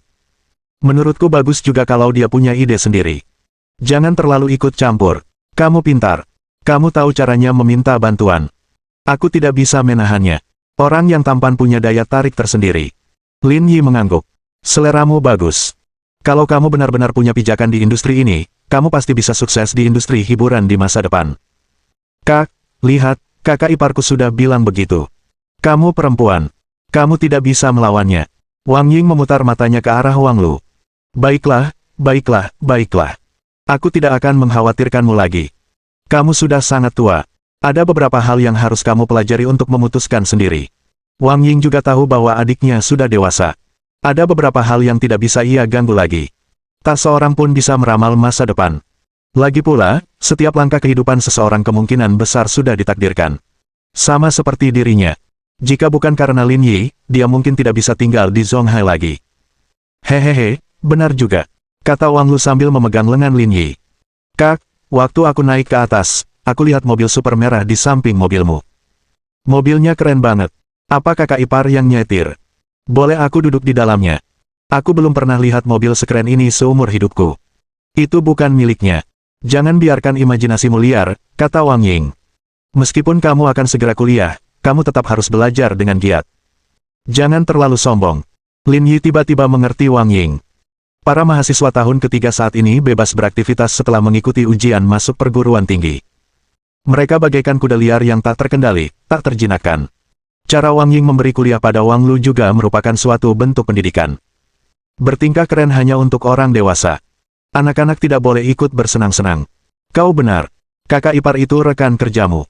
Seharusnya dia tidak mampu membeli mobil sebagus itu, kata Wang Lu. Tapi, kakak, kamu hebat sekali. Kamu baru saja naik jabatan dan sudah dapat kakak ipar. Lumayan, lumayan. Omong kosong apa yang kau bicarakan? Kita sudah saling kenal sejak aku masih bekerja kantoran, kata Wang Ying malu-malu. Kamu tidak perlu menjelaskannya. Aku mengerti. Wang Ying terdiam.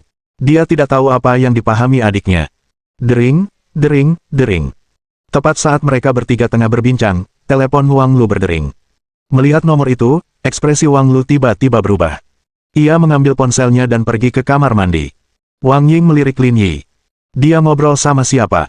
Kenapa dia begitu misterius? Jangan kaget begitu. Lin Yi bingung harus tertawa atau menangis. Dia sudah 18 tahun. Dia akan kuliah. Tidak bisakah kau biarkan dia menjalani hidupnya? Itu tidak akan berhasil. Bagaimana kalau dia berkencan dengan orang jahat, kata Wang Ying serius. Dia memang pembuat onar sejak kecil. 10 menit kemudian, Wang Lu keluar dari kamar mandi. Kak, aku ada urusan. Aku harus ke rumah teman sekelasku. Aku akan kembali nanti. Berhenti di situ, kata Wang Ying. Sudah larut malam. Teman sekelas mana yang akan kamu temui? Lagi pula, apa kamu punya teman sekelas dari Zonghai? Ya, aku melakukannya. Kakakmu sudah bertahun-tahun di Zonghai. Aku sudah bertemu banyak orang. Kau mau membohongiku dengan tipuan kecilmu ini, kata Wang Ying dengan wajah datar. Kamu akan tinggal di sini malam ini. Kamu tidak bisa pergi ke sana. Kak, jangan begini. Aku ada janji dengan teman-teman sekelasku. Mereka menungguku di bawah, kata Wang Lu. Bagaimana bisa kamu membuat janji untuk tengah malam? Kamu tidak boleh pergi kemanapun. Kalau kamu mau keluar dan nongkrong, kamu bisa melakukannya besok. Tapi aku tidak bisa melakukan hal semacam ini di siang hari. Lin Yi. Sesuatu yang hanya bisa dilakukan pada malam hari. Itu terlalu banyak informasi. Aku tidak tahu apa saja yang tidak boleh kamu lakukan di siang hari, kata Wang Ying. Itu jelas bukan hal yang baik. Akan kukatakan lagi, tetaplah di sini, kamu tidak boleh pergi. Kak, beberapa teman sekelasku sudah setuju dengan rencana kita malam ini. Kita ingin mencoba pergi ke klub malam di Zonghai. Kalau Kak tidak mengizinkanku pergi, aku akan sangat malu. Bab 339. Pesona pria parubaya dan wanita muda. Wang Ying sangat marah. Umurmu berapa, tapi sudah pergi ke tempat seperti itu? Apa itu tempat untuk orang baik? Batuk-batuk-batuk. Lin Yi terbatuk pelan, dan baru saat itulah Wang Ying menyadari bahwa kata-katanya sedikit tidak pantas. Dia dan Lin Yi pernah ke klub malam sebelumnya. Lihat, kakak ipar tidak senang dengan caramu memperlakukanku, kata Wang Lu dengan bangga. Lin Yi, apakah saya tidak senang dengan hal ini? Wang Lu pergi ke sofa dan memegang lengan Lin Yi. Kakak ipar, aku sudah bilang kalau adik iparku itu hewan peliharaanmu. Kenapa kau tidak bisa mengendalikan adikku? Kita cuma mau lihat-lihat saja, dan kita tidak akan berbuat jahat. Apa salahnya? Kakak ipar gelombang-gelombang. Hal yang utama adalah, kakak ipar, hiks. Biarkan dia melihat-lihat. Lin Yi sama sekali tidak tahan dengan erangan seperti ini. Jika ia membiarkannya mengerang lebih lama lagi, ia akan mulai menggesek-gesekkan tubuhnya ke lengannya. Mengapa kamu membelanya? Wang Ying tidak berani menentang kata-kata Lin Yi. Ia hanya merasa sedikit kesal, karena sebelumnya ia mengira Lin Yi akan berdiri teguh di pihaknya. Lin Yi mengusap dagunya. Mengapa adegan ini terlihat seperti sepasang saudara perempuan yang memperebutkan kekasih? Dia hanya ingin merasakan suasana klub malam, kata Lin Yi sambil tersenyum. Pergi ke klub malam di usia 18 tahun dan pergi ke klub malam di usia 38 tahun adalah dua hal yang berbeda. Jika anak muda membabi buta mengikuti aturan, mereka tidak akan pernah bisa melihat ke belakang dan berkata bahwa mereka punya kehidupan yang layak dijalani. Baiklah kalau begitu. Oh ya. Wang Lu bersorak dan berkata, kakak ipar, kau hebat. Di dunia ini, hanya kau yang bisa menaklukkan adikku. Jangan terlalu cepat bahagia, kata Wang Ying, aku ikut denganmu. Ah. Kamu mau ikut? Wang Lu agak enggan. Kalau ada orang dewasa yang mengikuti, seluruh perjalanan ini akan sia-sia. Jangan khawatir. Aku tidak akan ikut bermain dengan kalian. Aku akan tetap di luar. Kalau terjadi apa-apa, aku bisa menjaga kalian. Benarkah? Itu tidak perlu, kan? Apa yang tidak perlu? Tanya Wang Ying. Aku ikut denganmu atau kamu tidak ikut sama sekali. Pilih salah satu. Baiklah kalau begitu, ayo kita pergi bersama. Wang Ying pergi ke kamar tidur untuk berganti pakaian, tetapi Lin Yi juga tidak tinggal diam. Ia bangkit dan bersiap untuk pergi bersamanya. Jangan pergi. Kamu lelah setelah bekerja seharian. Istirahatlah di rumah, kata Wang Ying. Percuma aku di rumah setelah kamu pergi. Ayo kita pergi bersama. Lagi pula belum waktunya tidur, kata Lin Yi. Oke. Wang Ying sebenarnya ingin Lin Yi pergi bersamanya, tetapi dia tidak berani mengambil inisiatif untuk membicarakannya. Mereka bertiga berpakaian dan turun ke bawah. Ada Audi A6 hitam dan Sagitar putih terparkir di luar villa. Lin Yi melihat plat nomornya. Semuanya dari luar kota, jadi mereka pasti sengaja berkendara ke sini. Akan tetapi, kenyataan bahwa mereka baru saja lulus dan sudah bisa mendapatkan SIM lalu pindah ke sini berarti bahwa para siswa ini sama sekali tidak mudah. Pada saat yang sama, teman-teman sekelas Wang Lu berkumpul di sekitar Likan, mengambil foto dan mendesah. Namun, semua orang ini punya satu kesamaan, penampilan mereka tidak buruk. Lagi pula, mereka adalah orang-orang yang ingin melamar ke industri hiburan Tiongkok. Mereka yang tidak tampan pasti sudah lama tersingkir. Ya ampun, Likanis ini terlalu seksi. Itu yang di film. Banyak sekali orang kaya di Zonghai. Saya tidak percaya bisa melihat mobil sport edisi terbatas di sini. Ya, dan BMW seri 7 di sebelahnya juga tidak terlihat murahan. BMW seri 7 itu bukan apa-apa. Ayahku pakai Lexus 570, yang jauh lebih mahal dari mobil ini, tapi Likan ini keren banget. Baiklah, baiklah. Jangan melotot ke arah mobil. Lulu baru saja tiba. Para siswa di sekitar mobil berbalik dan hendak berangkat bersama ketika mereka menyadari bahwa ada dua orang lain di samping Wang Lu. Akan tetapi, ekspresi setiap siswa berbeda-beda. Bagi para remaja laki-laki ini, seorang wanita muda seperti Wang Ying lebih menarik daripada gadis-gadis muda itu. Jika tidak, hubungan incest tidak akan menjadi genre yang populer saat ini. Siapa yang tidak menyukai kakak yang cantik dan pandai mengurus orang lain? Begitu pula bagi para gadis di masa jayanya. Paman tampan seperti Lin Yi adalah cinta sejati di mata mereka. Orang-orang seperti Lin Yi, di sisi lain, menikmati manfaat dari pikiran yang terbuka. Saat ia masih sekolah, para lelaki yang tampan dan berwajah terawat akan menjadi incaran para gadis di sekolah. Ketika dia lulus universitas dan mulai bekerja, dia tumbuh sedikit lebih tua, dan selera gadis-gadisnya berubah. Paman yang dewasa dan tenang itu kembali menjadi tipe pria favorit mereka. Itulah sebabnya orang-orang seperti Lin Yi tampaknya menjadi lebih laku. Lulu, siapa mereka berdua? Gadis yang berbicara itu bernama Du Yuxuan. Ia memiliki kuncir kuda dan tidak setinggi Wang Lu. Ia memiliki dua lesung pipit saat tersenyum, dan ia terlihat sangat manis. Ini kakak iparku, dan yang di sebelahnya adikku. Mereka ikut dengan kita. Sudah kubilang jangan sebarkan omong kosong. Dia rekan kerjaku. Kenapa kau tidak mau mendengarkanku? Tanya Wang Ying. Tidak apa-apa berbicara seperti itu di rumah, tetapi tidak boleh dilakukan di luar. Lin Yi tinggal di komunitas yang dikembangkan oleh Chaoyang Group. Banyak rekannya yang tinggal di sini, jadi jika orang lain mendengarnya, Lin Yi tidak akan bisa menjelaskannya. Aku mengerti, Kak. Kalian masih pacaran sekarang, tapi dia akan jadi kakak iparku nanti, kata Wang Ying. Itu semua untuk masa depan. Kamu harus bereskan semuanya sekarang. Baiklah, aku mengerti. Baiklah, Lulu, hubungan kalian apapun tidak masalah. Karena mereka mau bergabung, ayo kita bersenang-senang bersama. Pria yang berbicara itu bernama Liu Haining. Ia memegang kunci Audi di tangannya, dan berpakaian sangat modis. Ia adalah pemimpin kelompok itu. Melihat semua orang baik-baik saja dengan hal itu, Wang Lu menjadi sangat santai. Dia tidak keberatan Lin Yi dan Wang Ying mengikuti mereka, tetapi dia takut siswa lain akan tidak senang. Namun, karena mereka baik-baik saja dengan hal itu, dia bisa tenang. Wang Ying menatap Lin Yi dan bertanya lagi. Kalau kamu nggak mau pergi, nggak usah pergi. Nggak perlu ngasih aku tumpangan. Bukankah sudah kubilang aku tidak ada kegiatan? Aku tidak peduli di mana aku nongkrong. Ayo kita pergi bersama. Wang Ying merasa lega melihat Lin Yi tidak berniat pergi. Kalau kamu benar-benar tidak mau pergi, kamu tidak perlu pergi. Ada banyak orang di sini dan kami bisa menjaga adikmu. Kamu tidak perlu khawatir tentang keselamatannya, kata Liu Haining. Lin Yi tersenyum. Nak, berhentilah berpura-pura menjadi sosialita. Aku tidak berpura-pura, kata Liu Haining. Dan aku 19 tahun. Aku tidak jauh lebih muda darimu. Liu Haining, apa yang kau katakan? Jangan membantah calon iparku, atau aku akan marah, kata Wang Lu. Ya, biarkan kakak Lin bermain dengan kita. Akan lebih seru kalau ada lebih banyak orang, kata Du Yuxuan. Baiklah, satu orang lagi tidak akan menyakitimu, kata Liu Haining acuh tak acuh. Lin Yi terdiam.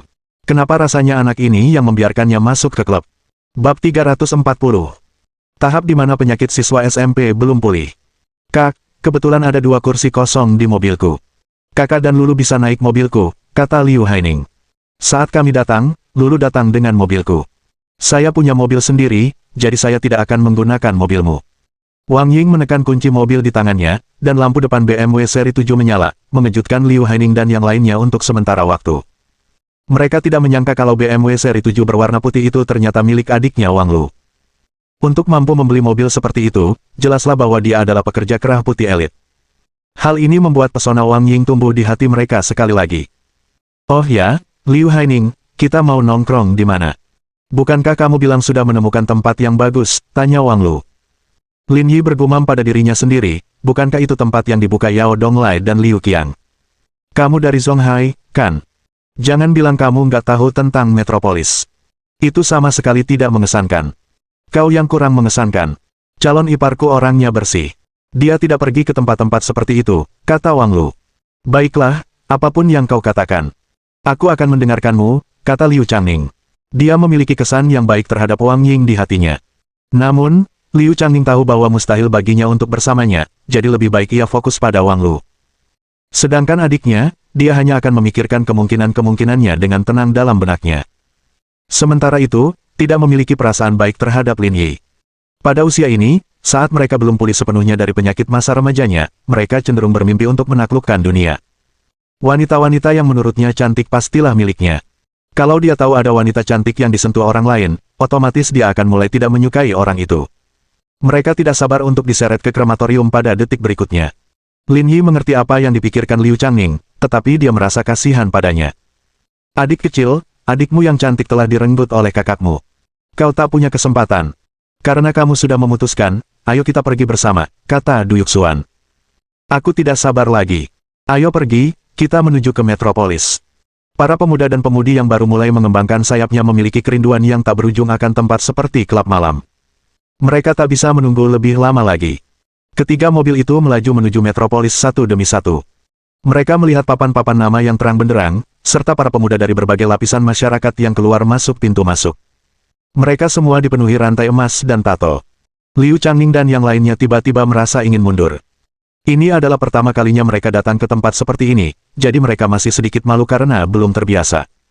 Baiklah, kalian masuk saja. Kami tunggu di luar, kata Wang Ying. Liu Changning dan anak laki-laki lainnya sedikit ragu-ragu. Apalagi ketika mereka melihat para pemuda yang keluar masuk menatap mereka dengan tatapan aneh. Kini, mereka merasa semakin tidak nyaman. Kalau anak laki-laki saja seperti itu, tentu anak perempuan pun juga begitu, bahkan lebih lagi. Ketanyaannya, anak muda zaman sekarang tidak seperti anak muda zaman dulu yang sering bersikap tegar dan berjuang setiap hari. Mereka hanya bingung. Kedua orang dewasa ini benar-benar tidak punya kegiatan lain. Kenapa mereka membawa sekelompok siswa ke tempat seperti ini? Bukankah kamu tadi sudah bersemangat untuk mencoba? Kenapa kamu takut masuk sekarang? Siapa yang takut, kata Liu Changning, aku pernah ke sini sekali. Jangan pikir aku masih perawan. Baiklah, kalian pergilah dan bersenang-senanglah. Liu Changning memberanikan diri dan berkata, ayo pergi. Semuanya, ikut aku masuk. Aku ingin menjelaskan sebelumnya bahwa ada banyak orang di sini, jadi kalian semua harus mengikutiku dengan saksama. Oke, sahut anak laki-laki lainnya. Kak, aku masih agak takut. Kenapa kamu tidak ikut dengan kami, kata Wang Lu dengan suara rendah. Gadis-gadis lainnya juga memandang Lin Yi dan Wang Ying. Di mata mereka, anak kecil seperti Liu Changning tidak terlalu bisa diandalkan. Mereka membutuhkan paman yang dewasa dan teguh seperti Lin Yi untuk memberi mereka rasa aman. Wang Ying menatap Lin Yi dengan penuh rasa ingin tahu bagaimana perasaannya tentang hal ini. Calon kakak ipar, ikutlah dengan kami. Wang Lu menarik lengan Lin Yi. Aku tidak keberatan, tapi kalian di sini untuk menikmati hidup. Aku khawatir aku akan mengganggu kalian. Tidak, tidak. Mata Du Yuxuan penuh dengan antisipasi. Paman, ikut kami. Kata gadis-gadis lainnya dengan penuh semangat. Melihat Lin Yi yang gembira, Wang Ying tidak tahu apakah harus tertawa atau menangis saat dia menggelengkan kepalanya. Tampaknya gadis-gadis di sekolah menengah semuanya berada di bawah kendali Lin Yi. Baiklah, aku akan membawamu masuk. Oh ya, kata Du Yuxuan, cepat, cepat, cepat, aku tidak sabar untuk melihat isinya. Dengan dukungan Lin Yi, anak-anak laki-laki dan perempuan itu tidak lagi takut dengan klub malam. Mereka semua sangat bersemangat. Jangan khawatir teman-teman, aku bisa membawa kalian masuk, kata Liu Changning dengan nada meremehkan. Dia seharusnya menjadi pusat perhatian hari ini, tetapi sekarang Lin Yi telah mencurinya, dia tentu saja tidak mau. Liu Changning berjalan di depan dengan postur yang dewasa dan mantap, berpura-pura menjadi veteran kehidupan malam. Gadis-gadis itu tidak terlalu peduli dengan masalah sekecil itu, tetapi itu merupakan masalah harga diri bagi Liu Changning dan anak laki-laki. Paman, teruslah maju, jangan sampai tertinggal, kata Du Yuxuan. Oke, aku mengerti. Lin Yi tersenyum dan setuju, lalu menatap Wang Ying. Mereka memanggilmu Kak, tapi mereka memanggilku Paman. Bagaimana mungkin aku satu generasi lebih tua darimu? Wang Ying ikut tertawa, lalu berbisik di telinga Lin Yi. Kudengar semua pria punya pikiran mesum di hati mereka. Bagaimana kalau aku panggil ayah untuk memuaskanmu? Itu bukan ide bagus. Kalau kamu benar-benar memanggilku seperti itu, bukankah itu berarti aku akan punya 2 anak perempuan? Apa? Apa aku kurang, dan sekarang kau menginginkan adikku juga? Jangan bicara omong kosong, aku tidak sesakit itu. Benar, kata Wang Ying. Kau bahkan mungkin tak sanggup mengurusku sendirian. Setelah aku mengalahkan Ji Qingyan, aku akan bertarung 300 ronde denganmu. Pelankan suaramu, Lulu ada di depan. Kalau dia dengar, dia bakal ngangka ada yang nggak beres. Kak, kamu baru saja bicara denganku, 300 butir peluru apa? Wang Lu berbalik. Wang Ying tidak tahu bagaimana menjawabnya. Kamu salah dengar, kata Lin Yi. Aku ingin bertanya apakah kamu punya cukup uang. Aku punya uang lebih. Jangan khawatir, kamu tidak perlu menghabiskan uangmu, kata Liu Changhai. Aku membawa cukup uang untuk bersenang-senang di sini selama sebulan. Sambil berbicara, Liu Changning mengeluarkan ponselnya dan bertanya dengan hati-hati, bisakah kamu membayar dengan ponselmu di sini? Bartender itu memandang Liu Changning dan yang lainnya dengan penuh minat. Ia merasa para siswa SMA ini cukup menarik. Mungkin ini pertama kalinya mereka ke sini. Zonghai adalah kota yang cukup maju dan pembayaran elektronik telah dipopulerkan. Tentu saja, Anda bisa membayar melalui telepon. Mohon dukungan dari omom ante-ante sekalian, buat subscribe atau sharekan novel Mimin ke Facebook kalian, agar channel Mimin bisa terus berkembang. Dengan begitu, Mimin bisa lebih semangat untuk up novel seru lain ke depannya. Buat teman-teman yang sudah subscribe dan sharekan novel Mimin, Mimin ucapkan terima kasih sebanyak-banyaknya.